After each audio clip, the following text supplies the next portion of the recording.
Halo semuanya, selamat datang di channel Papa Daryl. Ya, apa kabar teman-teman semuanya?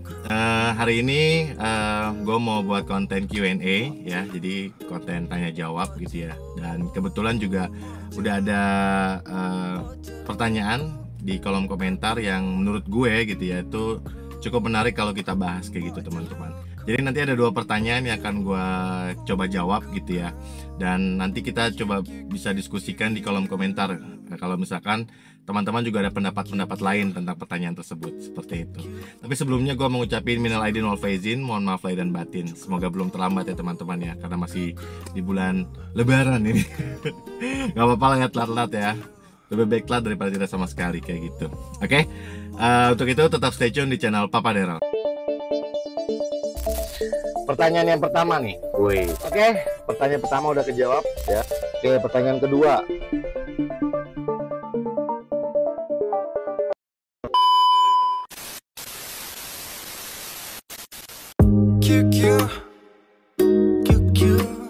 Ya, oke guys, jadi langsung aja ke pertanyaan pertama ya. Jadi pertanyaannya ini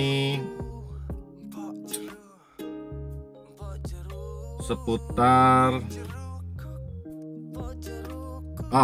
oke. Jadi ini kayak dia minta saran gitu ya teman-teman ya. Nah, ini dari Bang Nubipul. Oke. Pertanyaannya, Bang, maaf nih minta saran. Saya ada rencana pindah ke car dari bike. Oke. Grab bike ya. Oke. Untuk pemula di Taksol. Kalau punya DP kisaran 50 jutaan, sebaiknya kredit mobil SCGC apa mending ambil yang bisa masuk kriteria bandara? Maaf bang, saya bingung, takut salah menentukan karena saya belum tahu faktanya narik Taksol di bawah dan di atas. Oke. Ya, cukup menarik ya pertanyaannya ya. Jadi dia minta saran nih, dia ada rencana mau pindah dari Grab bike ke Taksol gitu ya, ke car nih, Grab car.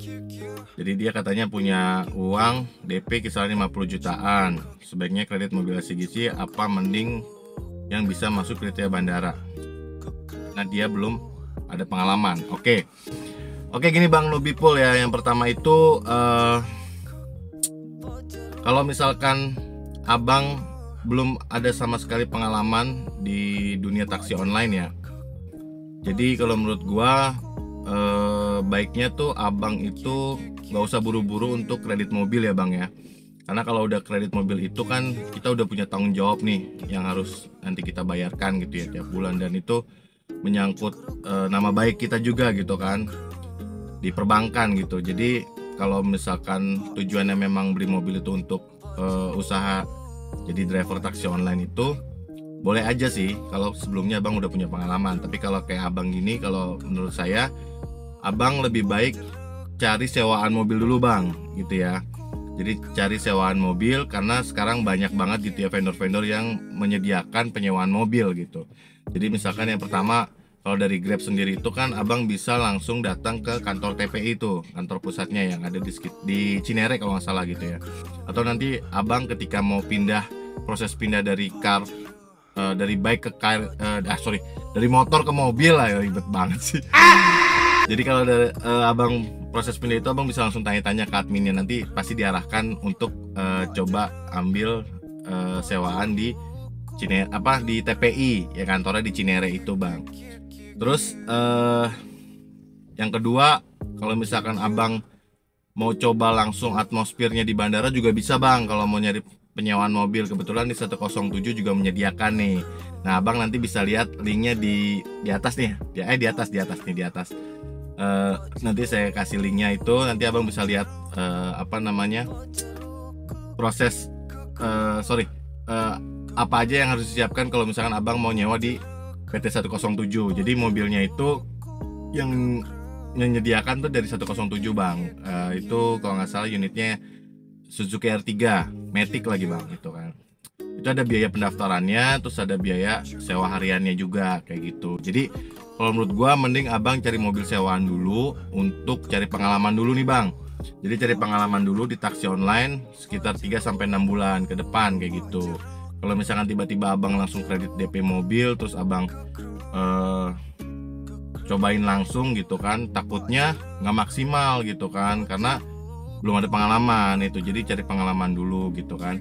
Dan yang perlu harus diingat gitu ya, kalau misalkan abang mau pindah ke mobil gitu ya, usahakan jangan cuma satu aplikasi bang gitu ya. Jadi abang bisa daftar nanti ke Gokar, ke Maxim, atau ke InDriver. Kalau bisa semuanya punyalah gitu kan, karena di mobil itu yang penting omset harian kita tuh tercapai bang. Karena sekali lagi dari segi segi pengeluaran sama segi argonya tuh beda dari motor ke mobil itu ya. Jadi menurut gua abang harus benar-benar siap dulu nih gitu kan, mempersiapkan alat tempurnya kayak gitu. Misalnya kalau kita mau perang kan ya, lu udah punya senjata belum, lu udah punya granat belum, lu udah punya basoka belum, kayak gitu.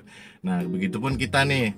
Jadi kalau bisa jangan cuma satu aplikasi ya gitu ya. Jadi lebih baik punya beberapa aplikasi dan kita pelajari satu-satu gitu kan, skemanya seperti apa, baru deh nanti abang bisa coba. Dan kalau misalkan nantinya abang udah coba nih 3-6 bulan, terus abang udah pelajari gitu ya, kalau memang abang tetap mau kredit mobil silakan gitu kan. Tapi gue sih menyarankan kalau bisa gitu ya, kalau memang abang punya DP-nya uangnya segitu ya, mending ambil yang proper gitu kan, yang bisa buat masuk bandara gitu. Tapi ya nggak harus masuk bandara juga gitu kan. Misalkan abang mau main di bawah, tapi abang ambil spesifikasi mobilnya yang proper gitu, kayak misalkan Avanza, R3, XL7 atau Xenia gitu kan ya, apalah itulah pokoknya lah ya, yang proper, yang sekiranya tuh benar-benar bisa memberikan daya jualnya tuh juga lebih tinggi. Karena mobil tuh juga pengaruh bang ya. Kalau misalkan mobil kita makin bagus, ya orang akan menghargai juga lebih tinggi gitu kan. Syukur-syukur kalau abang bisa beli Innova gitu kan.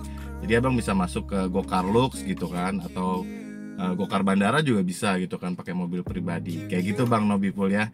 Jadi saran gue sekali lagi, abang coba dulu aja, cari mobil sewaan dulu gitu ya, cari pengalaman sebanyak-banyaknya ya, paling lama 6 bulan lah gitu ya, paling cepat 3 bulan nggak apa-apa. Nanti abang rasain dulu atmosfer seperti apa, daripada nanti abang udah buru-buru ambil mobil terus beda nih dari cerita-cerita yang abang dapat dari orang-orang gitu. Jadi setiap driver itu ceritanya beda-beda bang gitu ya. Jadi sarannya beda-beda nih. Nah ini gue ngomongin secara general aja gitu kan, karena gue udah coba ngerasain di hal-hal kayak gitu, dari yang mobil sewaan awalnya nyewa, terus gue bisa beli mobil sendiri kayak gitu. Jadi ya begitulah kayak gitu. Jadi jangan sampai kita menyesal di kemudian hari kayak gitu. Gitu ya bang Nobipul ya.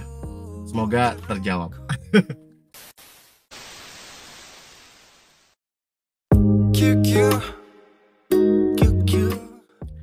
Oke, lanjut pertanyaan kedua nih guys. Oke, pertanyaan kedua. Ini pertanyaan kedua itu di vlog pertama gue nih, tentang unboxing mobil baru nih, kayak gitu. Oke, jadi pertanyaannya dari Mang Taksi. Widih. Bang mau nanya, kenapa pilih manual? Kan enakan matic kalau dalam kota, nggak capek. Mohon arahannya bang. Oke. Nah jadi ini pertanyaannya seputar gue beli mobil baru yang ini nih, yang Xenia ini ya. Gue milihnya mobil manual. Terus pertanyaannya kenapa milih manual, kenapa nggak beli matic? Oke, jawabannya karena untuk usaha bang. Jadi karena untuk usaha, untuk harian yang mobilnya ini setiap hari jalan gitu kan. Jadi ini mobil capek. Untuk mengefisiensikan pengeluaran dan maintenance, jadi gue lebih milihnya manual bang, kayak gitu. Dari sisi maintenance lebih murah, terus pengeluaran per harinya juga lebih irit gitu kan, pakai manual. Dan apa ya, kalau menurut gue juga manual ini kan untuk akselerasi juga lebih bagus kayak gitu. Walaupun memang ada konsekuensinya gitu kan, ya capek-capek dikit lah gitu kan. Kalau pas lagi di dalam kota macet segala macam ya iyalah. Itu yang namanya pakai manual kan nggak seenak pakai matic gitu ya, nggak bisa sesantai pakai matic kayak gitu. Tapi ya begitulah ya, namanya orang kerja kan pasti capek ya. Nah kayak gitu bang. Jadi balik ke preferensi masing-masing sih, untuk apa mobilnya kayak gitu.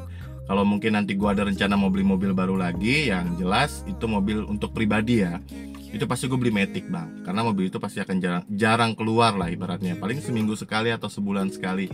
Nah itu boleh tuh, itu pasti gue ngambilnya matic, nggak mungkin ngambil manual lagi. Kalau untuk mobil pribadi yang jarang keluar ya. Tapi kalau yang setiap hari jalan kayak gini, gue sih tetap lebih prefer kayak misalkan untuk usaha juga gitu ya, pasti mobil manual lah Kalau misalkan gue nanti mau nambah unit pun dan mobil itu untuk gue sewakan untuk usaha taksi online juga, pasti mobil manual, nggak mungkin mobil matic. Kayak gitu bang. Oke. Semoga terjawab gitu ya, dari 2 pertanyaan yang udah tadi gue coba sebutkan gitu ya. Dan misalkan kalau teman-teman nih yang nonton punya pendapat lain gitu ya, silakan diskusikan di kolom komentar ya guys ya. Santai aja, gak usah pakai urat kita diskusinya. Kita nih diskusi santai aja gitu kan ya, saling tukar pikiran gitu kan. Semoga bermanfaat ya abang-abang pertanyaannya yang udah gue jawab gitu ya, dan coba semoga menginspirasi juga kayak gitu. Oke, kalau teman-teman suka sama konten seperti ini, silahkan di like, di komen, dan subscribe, dan silahkan di share di platform media teman-teman semua. Oke, kalau misalkan masih ada pertanyaan seputar GrabCar Airport atau apapun itu yang masih berkaitan dengan taksi online, silahkan komentar di bawah ya teman-teman ya. Oke, sampai ketemu lagi di video berikutnya. Gue cabut, wassalamualaikum warahmatullahi wabarakatuh. Dadah.